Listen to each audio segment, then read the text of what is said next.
Okay, Senator Catherine, please answer this first.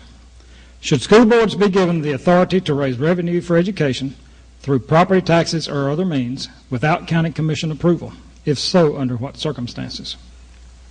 Well, many states, we're one of the few states that does not allow that. And I've seen the conflicts just right here in Murray County. It happens every year, the conflict between the school board and the county commission. Up in Crossville a year or so ago, they got into the conflict, and right about the time of the deadline, the drop dead date before the state comes in and takes over and starts running it, they finally came together. But at the same time, it's such an issue because school boards, since they don't set the tax rate, I can see either side of that. They come and ask for the world. At the same time, it's the responsibility of the county commission to protect you, the taxpayer, to make sure that your property tax don't continue to increase year after year. So there's kind of at a loggerhead.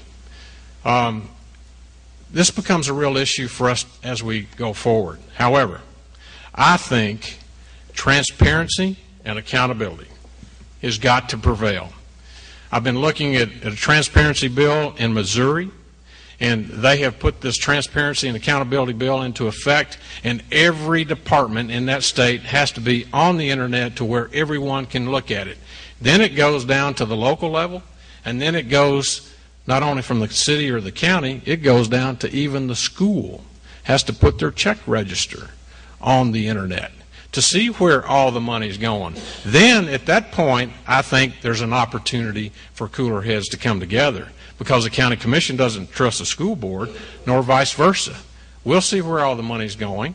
Let's make sure that the money's going in the classroom for the teachers to make sure they have the tools to teach our children, not on some other issues that the principal or someone else wants to spend it on.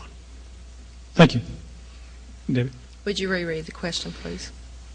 Should school boards be given the authority to raise revenue for education through property taxes or other means without county commission's approval? If so, under what circumstances? No is my answer for right now. And my main concern, and one of the main reasons that I'm running for the state senate, is that we've got an opportunity to change something at the state level that I think is going to straighten out a lot of these issues that we have with the school board and the county commission.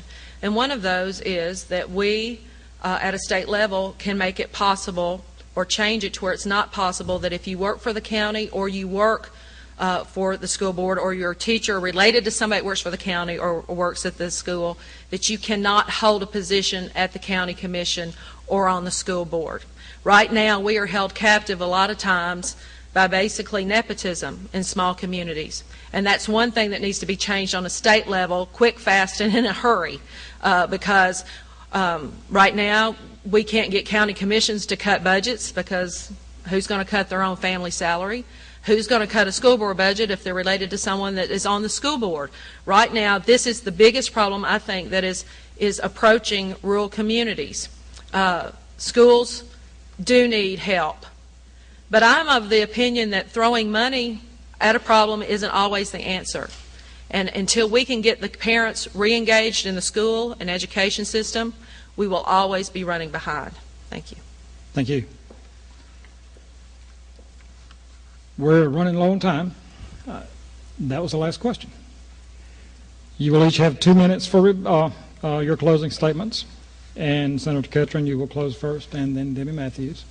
Again, thank you all for being here. Thank you for your patience, and thank you for holding your applause and your comments to a minimum. Senator, 2 minutes for closing. Thank you very much. Thank you, each and every one of you, for coming out tonight. Let me share with you one other thing that I plan on bringing when you decide to send me back in January, and that is the Arizona bill. It was talked about in the previous debate. I have it laying on my desk. I plan on bringing that bill. I flew at my own expense to Arizona to meet with Governor Brewer. I talked to Senator Pierce. I saw how they wrote that. And can you believe it, that the federal government is suing Arizona for something that they should be doing, to let illegal immigrants coming to our communities to take away our jobs? I will introduce that bill. As soon as we get there, it'll be 001, the first bill that's introduced in January to make sure that we control the illegal immigrants that come into this state. I have carried more pieces of legislation over my period of time in the 8 years than any other legislator, because I believe that you should be a citizen of this United States. I don't care what color you are, what country you come from. You're legal to come here, but you should not come here if you're illegal. Undocumented citizen, as reported in the last debate, it's either legal or illegal. I took an oath to uphold this Constitution of the state, and if it's against our law, then it's illegal. Folks, I started out by saying I started serving this community, providing service to communities at an early age when I became a Boy Scout. I currently feel that serving people of our state and our counties is a service that it's repaying the debt I owe for the time that I'm on this earth. And I feel like that my rent is behind. And I will continue to serve you with the passion that I was when you elected me to serve in the state Senate as your state senator. I thank you, and I ask you for your vote tonight. Thank you so much. Thank you.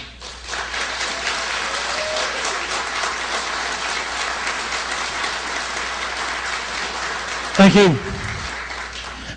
Debbie Matthews. Well, I was going to leave with the question of, are we better off today than we were 8 years ago? Was Maury County better off today than it was 8 years ago? But since Mr. Ketchern has brought up illegal immigration is not better than it was 8 years ago. And in fact, it's exponentially worse, which means that the gentleman I'm running against, he's either failed to do what he needs to do to stop illegal immigration, or he cannot do that. And let me be frank. Marsha Blackburn said the smartest thing ever in 2006. She said, when Tennessee opened it up for driver's license for illegal immigration, it kicked us to number 18 in the country, costing us $500 million. Well, the gentleman I'm here with tonight sponsored that bill.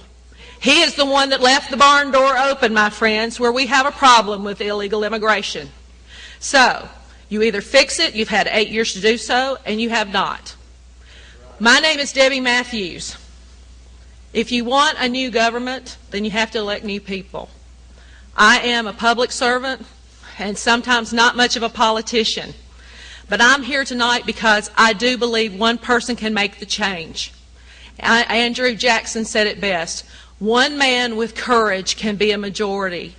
And you all have watched me on the city council, and sometimes I've had to independently stand up by myself and have the courage to make tough decisions. I am asking you to be that someone else Bill wants you to elect. I want to be that someone else. I want to be the someone that knows every dollar matters. The someone that knows we can have the highest test scores in the state, if not the nation. That's someone that needs to know, or knows that we need to represent everybody and not just a certain few. And that's someone that knows that Tennessee's best days, Maury County's best days are ahead. I can be that someone with your help on November 2nd, and I humbly ask for your vote. Thank you. Thank you. And ladies and gentlemen, that concludes the debate for the night. Again, Senator Bill Ketchern and Debbie Matthews are your candidates for the Tennessee Senate District 13. Please vote, get your neighbors to vote, and support this community. Thank you. Drive safely.